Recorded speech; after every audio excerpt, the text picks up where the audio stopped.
Assalamualaikum warahmatullahi wabarakatuh. Yang terhormat Ibu Ari Patricia dan Ibu Kurnia Anggriani selaku dosen pengampu mata kuliah pemrograman berorientasi objek. Baiklah, dalam kesempatan ini kami akan mempresentasikan laporan ujian akhir semester mata kuliah pemrograman berorientasi objek dengan menggunakan software Greenfoot. Di sini, sebelum masuk ke materi, alangkah baiknya kami untuk memperkenalkan diri terlebih dahulu. Perkenalkan, saya sendiri, Jerry Putrajaya dengan NPM G1A025002. Dan teman saya, Nika Esta Perlita Sasabila CST dengan MPM G1A025010. Dan saya Muhammad Azhar Rabbani dengan NPM B1A025032. Perkenalkan, saya M. Dava Putra dengan NPM G1A025044. Oke, mungkin itu saja perkenalan dari kelompok kami. Selanjutnya kami akan langsung masuk ke materi.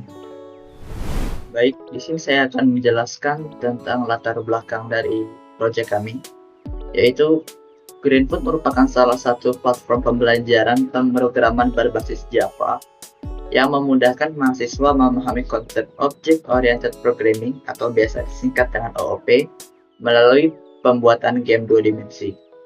Dengan sistem Word and Actor, Greenfoot membantu menghubungkan teori pemrograman dengan praktik nyata dalam bentuk interaksi visual yang menarik.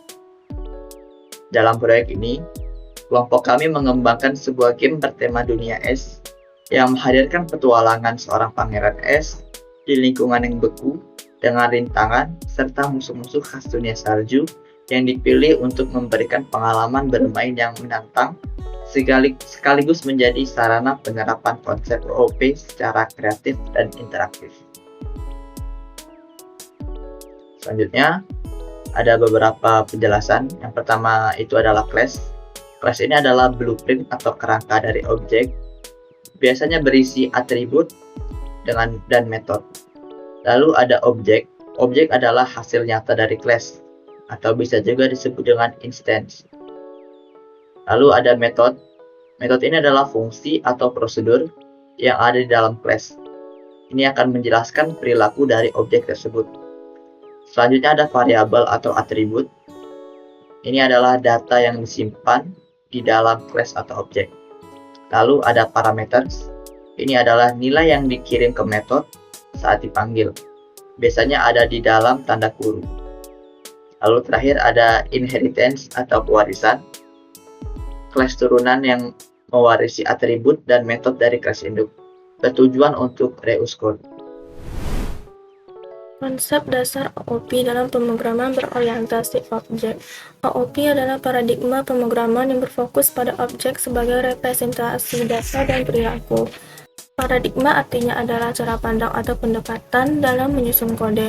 Berbeda dengan pemrograman prosedural yang membagi program menjadi urutan fungsi atau instruksi linear dari atas ke bawah, OOP membagi program berdasarkan komponen di dunia nyata yang kita sebut sebagai objek. Tujuan OOP di sini ada 3. 1. Mempermudah pengembangan program. 2. Meningkatkan modularitas dan reusability kode. 3. Memudahkan maintenance system. Terus ada konsep kunci. Di sini terbagi menjadi 5. 1. Kelas blueprint untuk objek. Kelas adalah cetakan, cetak biru, atau rancangan dasarnya. Kelas belum menjadi benda nyata, ia baru berupa definisi atau konsep. Ibaratnya seperti gambar arsitektur sebuah rumah di atas kertas atau cetakan kue kering. Cetakannya sendiri belum bisa dimakan atau ditinggali. Kedua ada objek, instansi dari kelas.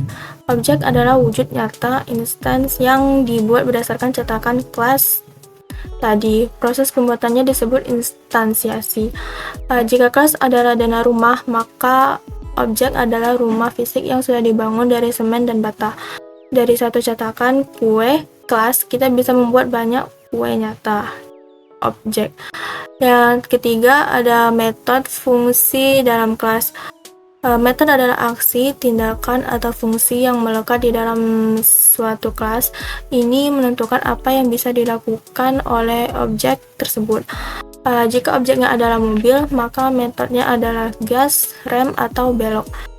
Lalu ada variabel tempat menyimpan data. Dalam konteks OOP, variabel di dalam kelas sering juga disebut sebagai atribut atau properti. Fungsinya adalah untuk menyimpan status, informasi, atau nilai data dari objek. Jika objeknya adalah mobil, maka variabelnya adalah warna sama dengan merah, kecepatan maksimal sama dengan 200, atau merek sama dengan Toyota. Terakhir ada parameter input method. Parameter adalah nilai masukan atau variabel penampung yang kita masukkan ke dalam metode saat fungsi tersebut dipanggil, agar metode bisa bekerja secara dinamis sesuai input yang diberikan. Jika ada metode bernama isi bensin, maka parameternya adalah jumlah liter. Jadi saat dipanggil kita memasukkan angka spesifik, misalnya isi bensin 20, yang artinya mengisi sebanyak 20 liter. Baik, di sini saya akan menjelaskan game yang berjudul Ice Prince Adventure ini. Jadi di sini ada setting button yang berguna untuk menonaktifkan dan mengaktifkan back song dari game tersebut. Kemudian di sini ada help button, yang tadi itu adalah help button, yang dimana akan di sini untuk menjelaskan rules dan bagaimana cara game ini agar dapat dijalankan dan dimainkan. Kemudian di sini ada play button untuk memulai kita ke layar level 1.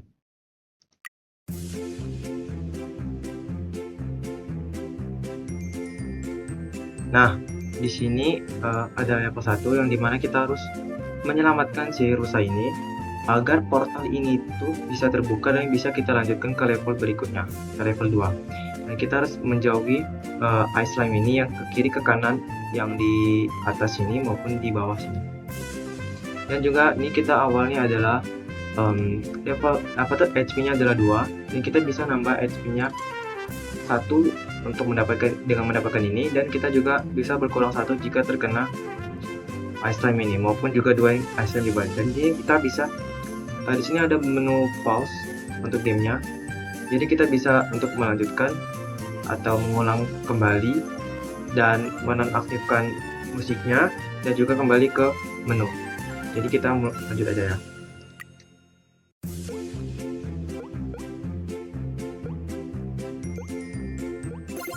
Nah, maka portalnya akan terbuka. Nah, jika menang maka kita akan ditampilkan layar seperti ini dan kita next. Lanjut adalah level kedua, sama, cuman bedanya ini musuhnya adalah Ice Golem, dan kita harus menyamakan 2 snowman ini agar portal ini bisa terbuka.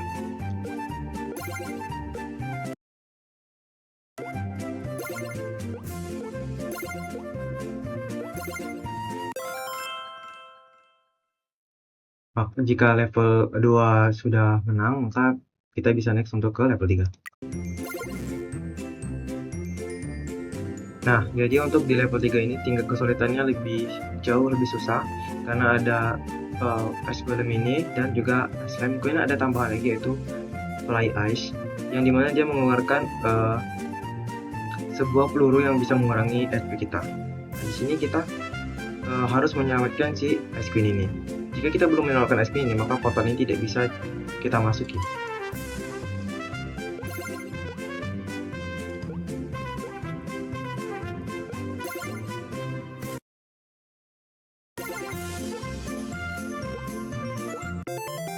Nah, jika sudah menang di semua stake-nya, maka kita akan ditampilkan layar victory. Dan kita bisa kembali ke menu.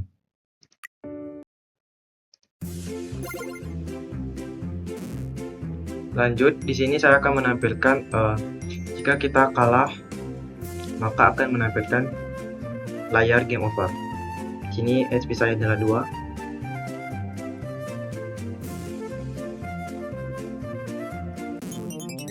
Nah, jika terkena peluru tadi, maka kita habis darahnya, dan kita bisa kembali mengulang level ataupun kembali ke main menu.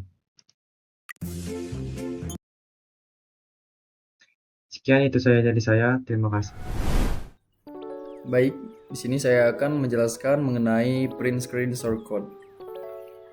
Ini adalah kode yang sangat penting dalam membuat game yang telah kami buat, di game sederhana yang telah kami buat.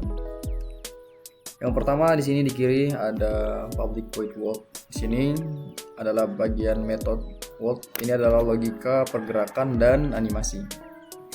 Mari kita mulai dari method world.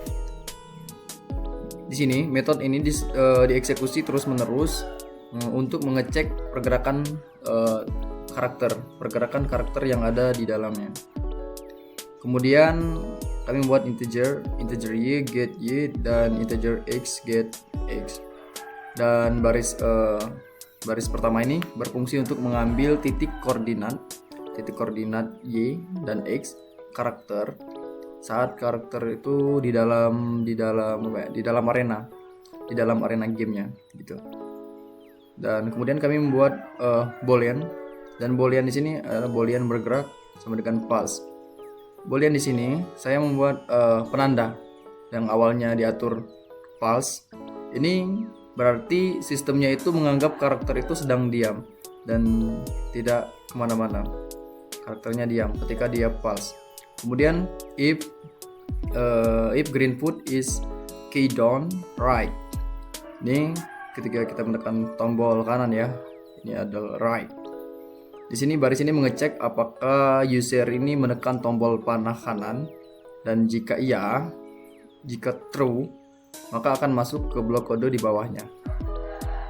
Langsung masuk ke sini. Kemudian ketika x plus 3 ini bernilai true atau benar, maka koordinat x maka ini akan terus ditambah 3 supaya karakternya itu bergeser ke kanan sebanyak 3 langkah, dan statusnya diubah menjadi true karena status ini kan yang awalnya pulse, ketika dia menekan tombol kanan maka akan berubah true karena dia berjalan dan bergerak seperti itu. Ketika dia diam saja maka itu akan pulse. Oke. Di sini kami membuat anim counter plus ini artinya selama karakter ini bergerak ke kanan dan penghitung animasi ini bertambah. Kemudian if anim counter lebih kecil dari 10. Nah, ini selama hitungannya ini di bawah 10 atau kurang dari 10, tampilan gambar langkah kanan pertama. Dia akan menampilkan Ice Friends World R1 atau gambar yang pertama, gambar langkah yang kanan yang pertama. Ketika nilainya kurang dari 10, dan else set gambar Ice Friends gambar kedua, dan jika sudah lebih atau sudah 10 atau lebih, maka akan mengganti ke gambar kedua. Else set gambar Ice Friends World N. Tadi sebelumnya kami sudah menguploadkan gambar, kami beri nama Ice Friends World 1 dan 2. Dan di sini if anim counter lebih dari 20, anim counter sama dengan 0.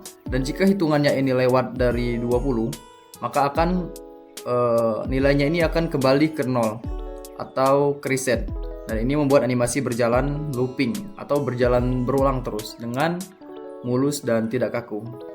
Kemudian kami buat else if green food is key down left. Ini adalah kiri. Jika tadi kanan, ini adalah kebalikannya, ke arah kiri. Dan jika yang pertama itu ditambah, maka yang kedua akan dikurangi 3. Karena yang pertama itu ketika dia kanan maka akan ditambah 3 langkah, dan ketika dia ke kiri maka akan dikurangi 3 langkah. Blok ini bekerja dengan logika yang sama persis, dan jika panah yang ditekan, hanya saja X ini dikurangi 3. Ya, kebalikan dari ditambah tadi. Dan gambarnya akan menggunakan gambar yang kiri, World 1 dan World 2 yang kiri. Kemudian selanjutnya ini ada if green food is key down up and is touch line jump. Dan jika tombol panah atas ditekan, maka karakter yang sedang menginjak tanah dan akan memanggil perintah untuk melompat atau untuk jump, untuk melompat. Kemudian if is touch land, set gambar, expand, jump, PNG. Dan ini jika karakter tidak sedang menginjak tanah dan atau mungkin melayang atau jatuh, maka akan memaksa gambarnya itu berubah menjadi pose melompat.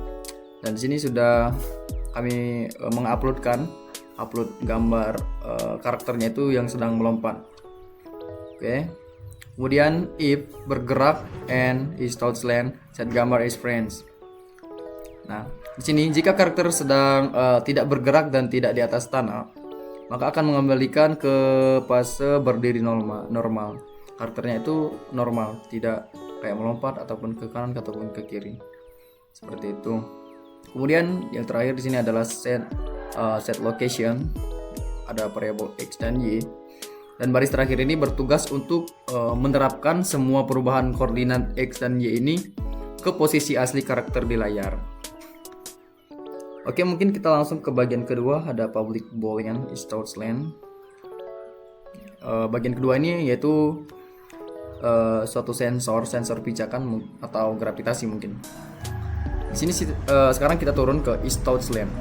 Is touch land ini adalah sensor agar karakter tahu bahwa dia itu menampak tanah atau sedang melayang. Di sini kami membuat integer w, get image, get width sama integer h. Dan dua baris ini berfungsi untuk mendeteksi ukuran lebar dan tinggi itu. Lebar dan tinggi gambar karakternya gitu. Lebar dan tinggi karakter utama ataupun gambar utama. Kemudian kami buat return get one object at offset. Ini di bagian ini kami tidak menggunakan if else yang panjang, melainkan langsung menggunakan perintah return. Dan algoritmanya akan bekerja dengan meletakkan titik sensor di mungkin di area kaki di karakter yang menggunakan pembagian lebarnya w per h dan tinggi h/3 atau h/2. Dan sensor ini mengecek apakah titik tersebut ada objek dari kelas lantai seperti snowcap 1, snowcap 2, atau snowcap 3 dan ataupun land 1. Oke, karena kami menggabungkannya dengan tanda N atau OR, maka jika salah satu dari sensor tersebut mendeteksi lantai hasilnya itu not sama dengan 0 atau tidak sama dengan 0 atau tidak kosong, maka metode ini akan langsung mengembalikan nilai true karakter aman berpijak. Dan jika semuanya kosong, maka akan otomatis mengembalikannya ke false. Oke, mungkin kita langsung ke bagian ketiga. Bagian ketiga di sini ada private, ada method check collision. Dan metode ini adalah metode yang untuk mengambil satu item atau NPC. Selanjutnya adalah metode ini untuk mengatur interaksi objek yang menguntungkan perintah dari pemain. Objek ini untuk menguntungkan. Kemudian yang pertama kami membuat if is touching heavy pass. Nah, ini adalah baris yang berfungsi untuk mengecek apakah karakter tersebut menyentuh item nyawa atau HP atau heavy jika tersentuh. Dan jika tersentuh, maka akan remove touching heavy class. HP bertambah. Ya, dan sini akan menghapus item tersebut dari layar. Kemudian HP bertambah, nyawa karakter utama bertambah. Ini ketika dia menyentuh HP tersebut, atau kalau di gamenya itu berbentuk love. Dan ketika menyentuh, maka nyawanya akan bertambah ketika setiap kali menyentuh, dan ketika setiap kali terkena musuh maka itu akan berkurang. Ada hear sound stop dan hear sound play. Dan ini adalah menghentikan suara heard yang mungkin masih berjalan, lalu memainkan ulang suaranya sebagai tanda sukses. Kemudian ada if is touching their close. Nah, di sini blok di bawahnya adalah untuk menyelamatkan teman. Jika karakter itu menyentuh salah satu dari ketiga NPC tersebut, maka akan menjalankan perintah remove touching untuk menghapus NPC dari layar dan memainkan efek suara yang sama. Maka karakternya akan terhapus, lalu akan memunculkan efek suara yang tadi. Kemudian di sini kita mengecek damage musuh, method check damage enemy, system damage, dan game over adalah bagian terakhirnya. Di sini untuk mengatur saat pemain ini mengenai rintangan atau musuh.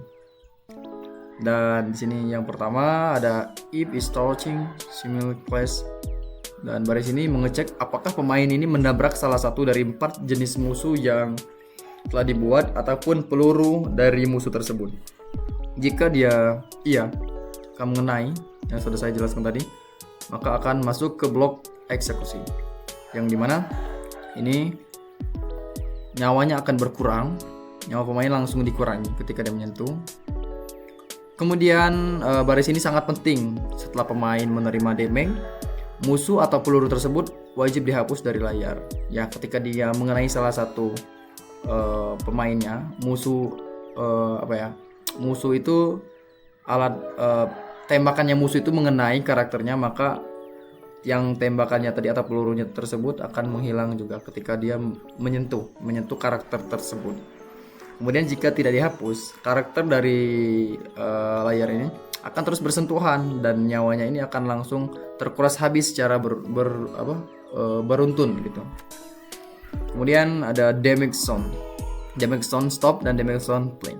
Ini adalah efek suara saat terkena damage, dan saat tidak terkena damage itu nggak ada suaranya, maka soundnya akan stop. Kemudian ada if, yang dimana nyawa kurang sama dengan dari 0. Dari blok yang sama, program mengecek apakah setelah dikurangi tadi nyawanya itu sudah habis atau 0. Dan kemudian ada stop all music, dan di sini jika nyawanya itu habis, maka akan mematikan semua musik di arena saat ini.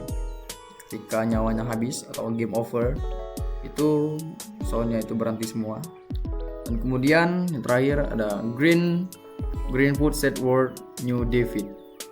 Nah, ini akan mengembalikan ke menu tampilan awal defeatnya yang telah kami buat di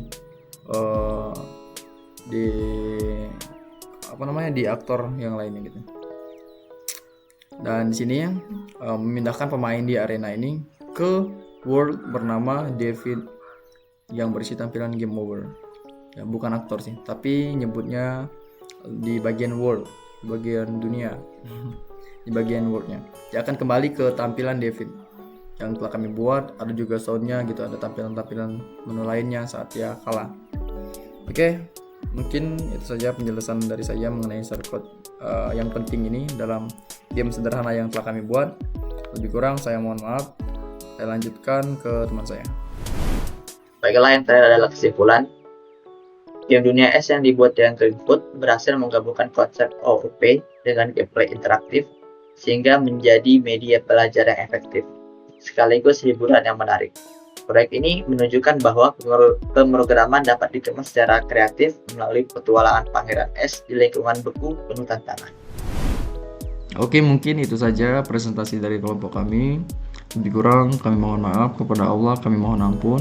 Kami akhiri, wabillahi taufik wal hidayah. Wassalamualaikum warahmatullahi wabarakatuh.